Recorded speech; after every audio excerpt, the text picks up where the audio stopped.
Hello. TV actor Ravi గారా అండి? అవునండి. నా పేరు కేశవ్ రెడ్డి అండి. రాష్ట్రీయ వానర సేనకి వెళ్ళి మాట్లాడుతున్నాను నేను. కేశవ్ రెడ్డి ఎక్కడి నుంచి అండి? రాష్ట్రీయ వానర సేన అని హిందూ ఆర్గనైజేషన్ అండి. చెప్పండి సార్. మీరు సుడిగాలి సుధీర్ కలిసి ఒక స్క్రిప్ట్ చేశారు కదా, నందీశ్వరుడు అది చూస్తే ఏదో నాకు మీరు దేవుడు కనిపిస్తే అంటే అతనేమో అమ్మాయి కనిపిస్తుంది అని చెప్పి. అది కరెక్ట్ కాదు అండి, ఇట్లా హిందువులను కించపరచడం. అది చిరంజీవి గారు బావగారు బాగున్నారని చేశారండి. ఏది సరే అండి, వాళ్ళు ఏదో తప్పు చేసారని మీరు కూడా అట్లనే చేస్తారా అండి? అది తప్పని చెప్పలేదండి ఎవరు. ఏనండి? అది తప్పని చెప్పలేదు, అందుకే చేశాం. చిరంజీవి గారే చేశారు కదా అని మేము చేసాం. ఇప్పుడు చిరంజీవి గారు ఏ సినిమాలో చేసిన ఎన్ని సంవత్సరాల క్రితం అండి మీరు చెప్పేది? అది ఒక 20 సంవత్సరాలు ఏం వచ్చండి. సరే, 20 సంవత్సరాల కింద ఏదో చేసిరు, సో మీరు రిపీట్ చేస్తారా అండి? మీరు కూడా చదువుకున్న వాళ్ళే కదా. అంటే మాకు ఆయన అంటే ఇష్టం సార్. ఆయన ఏం చేసినా ఇష్టం అంటే ఇప్పుడు తప్పు అయినా సరే మీరు చేస్తారా? మీరు తప్పని చెప్పాలి కదా సార్. అప్పుడు మీరు చిరంజీవి గారికి అప్పుడే చెప్తే మాకు తెలుస్తుంది కదా సార్ తప్పని. ఏమండి, మేము ఆ సినిమా ఏందో మీరు చూడలేదు, మీరు ఏ సినిమా గురించి చెప్తారో మాకు తెలియదు. మీరే 20 సంవత్సరాల super duper hit cinema sir. చూడలే అండి, మాకు అనవసరం మాకు సినిమాల గురించి. నేనేమంటున్నా, సమాజాన్ని కించపరిచే విధంగా చేస్తున్నారని అడుగుతున్నాను. ఏం చేశాను సార్? సమాజం ఎట్లా ఏం చేశాను? అవును, మీరు స్క్రిప్ట్ చేశారు కదా, వీడియో ఉంది కదండి ఓపెన్ గా.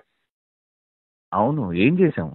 ఏందా అందుకెళ్ళి అమ్మాయి కనిపిస్తుందని ఎలా అంటారండి మీరు? శివుని దాంట్లోకెళ్ళి నందిని చూసుకుంటా అంటే ఇప్పుడు అమ్మాయిలు గుడిలో తిరుగుతూ ఉంటారు కదండి. అయితే ఇప్పుడు ఆయన అట్లా కొమ్మలతో దేవుణ్ణి చూద్దాం అనుకున్నాడు, కానీ అమ్మాయి మధ్యలో వచ్చింది.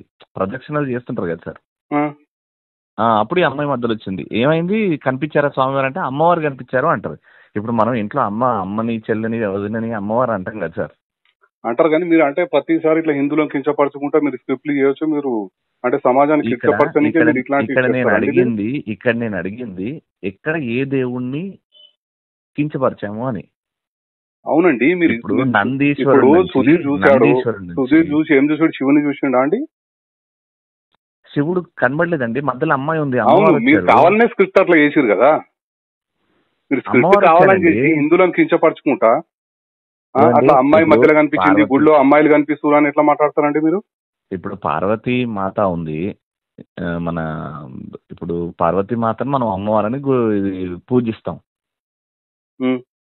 కదా, అంతే కదా. మనం ఇంట్లో మన వదినని మన అమ్మని చెల్లిని కూడా అమ్మవారు రూపం అనే పూజిస్తాం మనం.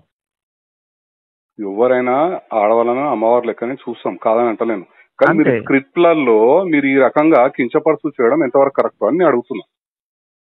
ఇది సార్, మీ పేరేమన్నారు సార్? రెడ్డి. నా పేరు కేశవ్ రెడ్డి అండి. కేశవ్ రెడ్డి గారు, మీరు మాట్లాడేది నాకు అర్థం కావట్లేదు. నేను పాయింట్ మాట్లాడుతున్నా. ఇది సుధీర్ గాని రెడ్డి గారు వినండి. చెప్పండి. ఇప్పుడు అక్కడ చిరంజీవి గారు చేశారు అని మీకు తెలియదేమో. ఓకే, నేను చెప్తాను, ఇది ఫైనల్ గా నేను షూట్ లో ఉన్నా. ఇప్పుడు నేను కానీ సుధీర్ గాని మాకు అది చూపించి ఇది చెయ్యాలి అన్నారు. చిరంజీవి గారే చేశారు కదా, అప్పుడు ఏమనలేదు. అంటే నందీశ్వరుణ్ణి తెచ్చిపెట్టినప్పుడు మేము షూస్ కూడా ఇప్పేసి స్టేజ్ మీద ఉన్న వాళ్ళందరి చేత షూస్ ఇప్పించేసి, ఎందుకంటే దేవుడు ఉన్నాడు కాబట్టి షూస్ ఇప్పించేసి మేము ఆ స్కిట్ చేసాం. చిరంజీవి గారిని ఏమనలేదు, అది కరెక్ట్ ఏమో. అండ్ అమ్మాయిని మనం అమ్మవారు అంటున్నాం కాబట్టి ఏం జరిగిందని నాకు తెలియదు. ఒక నిమిషం, నాకు అప్పటి అవసరం లేదండి. నేను ఏమంటున్నా, ప్రస్తుతం ఏదైతే మీరు చేసిరో అది కరెక్ట్ కాదండి. ఇది ప్రతి ఒక్కరికి ప్యాషన్ అయిపోయింది. ప్రతి ఒక్కరు ఇట్లా హిందువులను కించపరచు స్క్రిప్ట్లు చేయడము, హిందువుల పైన దాడి. ఏమంటే మీరు యాజ్ హిందూగా ఉండి మీరు ఈ రకంగా మాట్లాడడం ఎక్స్ప్లెనేషన్, మీరు ఏదో తప్పు జరిగిందని కూడా మీరు పశ్చాత్తాపం పడతలేరు. మీరు ఎట్లా మాట్లాడుతున్నారంటే నాకు అర్థం కాదు. మరి నాకు తప్పని చెప్పండి సార్. అది 100% తప్పండి. చేసిన తర్వాత ఇప్పుడు మీరు నాకంటే మినిమం ఒక 10 సంవత్సరాలు పెద్దగా ఉంటారు. ఇప్పుడు మీరు అప్పుడే చిరంజీవి గారు చేసిన దానికి ఇప్పుడు యూట్యూబ్ లో ఉంది అది చిరంజీవి గారిది. మేమన్నా తీసేసినాం, మీ మీద మర్యాదతో తీసేసినాం. ఆ వీడియోనే తీసేసినాం. ఎప్పుడు మేము చేసింది ఇప్పుడు మీరు పెట్టింది తీసేసినాము. మా హిందూ సమాజానికి క్షమాపణ చెప్పండి, మళ్ళీ తప్పేముందల్లా చెప్పరు. అట్లా ఇగో హార్ట్ అవుతుంది కదా. ఇప్పుడు ఇంతమంది హిందువులు చూసే కదా మీరు ఈ స్టేజ్ వచ్చారు మీ షోలు. నేను ఏమంటే రవి గారు, ఒక్క నిమిషం, హిందూ సమాజం మొత్తం చూస్తేనే కదా మీరు ఈ స్టేజ్ వచ్చారు. మీరు తప్పు జరిగినప్పుడు హిందూ సమాజానికి క్షమాపణ చెప్పడానికి తప్పేముందండి? మీకంటే ముందు 20 మందికి ఎక్స్ప్లెయిన్ చేసినాము. 20 మందికి ఎక్స్ప్లెయిన్ చేసినాము. మీరు నంబర్ నాది ఏడు నుంచి తీసుకున్నారో అక్కడ నుంచి నాకు సుధీర్కి వస్తే మేము 20 మందితో మాట్లాడాం. మాట్లాడాలండి. మన తప్పు జరిగినప్పుడు ఫోన్ చేస్తారు కదా, ఎవరైనా సరే చేస్తారు కదా. మీరు యాజ్ ఏ హిందువే కదా, మీరు కూడా ఒక హిందువే. రవి గారు మధ్యలో ఇగో వస్తుంది. రవి గారు ఒక్క నిమిషం, రవి గారు ఒక్క నిమిషం, రవి గారు ఒక్క నిమిషం. మీరు కూడా ఒక హిందువే కదా?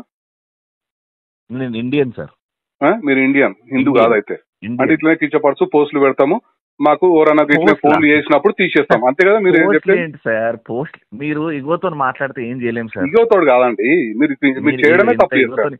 మీరు చిరంజీవి గారు చేసిరంటే నాకు తెలియదు అంటారు. ఇప్పుడు చిరంజీవి గారు ఒక్క నిమిషం రవి గారు, ఒక్క నిమిషం. మేము సినిమాలు చూసుకుంటా కూర్చోమండి, మాకేం ఇది లేదు.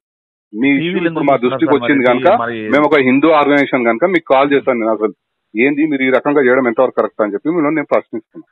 Done sir. నేను ఒకటే ఫైనల్ గా ఏం చెప్తానంటే, జీ తెలుగు ఆఫీస్ మాదాపూర్ ఉన్నది సార్. మర్సిడీస్ షోరూమ్ వెనకాల మాదాపూర్ లో జీ తెలుగు ఆఫీస్, జీ తెలుగులో వచ్చింది సార్ ఇది. ఒక్కసారి వాళ్ళు చేపించారు సార్ మొత్తం. మేము తీయమన్నాం, తీసేసారు, వీడియో తీసేసారు. అరే కొంతమంది హర్ట్ అవుతున్నారు, అందులో ఏం లేదు అయినా హర్ట్ అవుతారంటే తీసేసారు. ఓకే, మీరేమన్నా క్షమాపణ చెప్పనంటారు అంతే కదా? లేదా సార్, అది ఛానల్ పర్మిషన్ లేకుండా మేము చెప్పలేము. అదే నేను ఏమంటున్నా అంటే, హిందువులు మిమ్మల్ని ప్రతి ఒక్క హిందూ ఇప్పటిదాకా మీ షోలు చూసి మిమ్మల్ని లైకులు చేసి మిమ్మల్ని ఈ స్థాయికి తెచ్చిర్రో, అదే హిందూ సమాజాన్ని మాత్రం మీరు క్షమాపణ చెప్పనంటారు అంతే కదా? మీరు అడిగిన దానికి నా సమాధానం సార్, మేము హిందూని కాదని చెప్పారు కదా మీరు ఇప్పుడు ఇందాకనే. మేము హిందూని నేను ఇండియన్ సార్. మీరు ఇండియన్ అని చెప్పారు కదా, హిందూ భారతీయుణ్ణి అల్లాకి పూజిస్తా, శివుణ్ణి పూజిస్తా. మీరు పూజించుకోండి. ఇతర మతస్థుల మీద మీరు చేసే దమ్ముందా అండి? మీరు ఇంత మాట్లాడుతున్నారు. హిందువులు కనుక ఏం చేయలేరు కనుక, చులకనగా ఉంటారు కనుక హిందువులు ప్రతి ఒక్కరు హిందువుల మీద పడతారండి. ఇప్పుడు మేము హిందువులను కూడా ఏమీ అనలేదని నేను ధైర్యంగా చెప్తున్నా. ఆ స్కిట్ ద్వారా ఏ హిందూని ఏమనలేదు. కించపరిచిరండి, మా మనోభావాలు దెబ్బతిన్నాయి రవి గారు, మా మనోభావాలు దెబ్బతిన్నాయి కనుకనే నేను మీకు ఫోన్. డెఫినెట్ గా ఓకే, మీకు ఇబ్బంది అయ్యింది కదా, కాబట్టి మీకు ఇబ్బంది జరిగింది కాబట్టి మీరు జీ తెలుగుకి వెళ్ళండి సార్. అక్కడ డైరెక్ట్ వెళ్తాము, తీసుకుంటాం, అట్లేం లేదు. Right sir, right sir. మీకు ఎందుకంటే మీకు నామూషి ఫీల్ అవుతారు మీరు. క్షమాపణ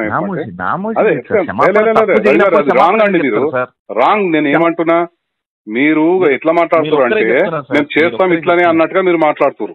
గతంలో కూడా ఆయన ఇట్లే మాట్లాడాడు, లాస్ట్ ఏమైందో తెలుసు. రాంగ్.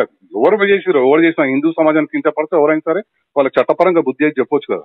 అక్కడ మాకు బరాబర్ బుద్ధి చెప్తాం. మేము కూడా 100% బుద్ధి చెప్తాం. చేయలేదు కాబట్టి, మీరు తప్పు చేసిరు అని చెప్పి నేను అనుకుంటున్నా. 100% మా హిందూ సమాజాన్ని మీరు కించపరిచినట్టే మీకు చట్టపరంగా మీకు లీగల్ యాక్షన్ ఉంటుంది తప్పకుండా.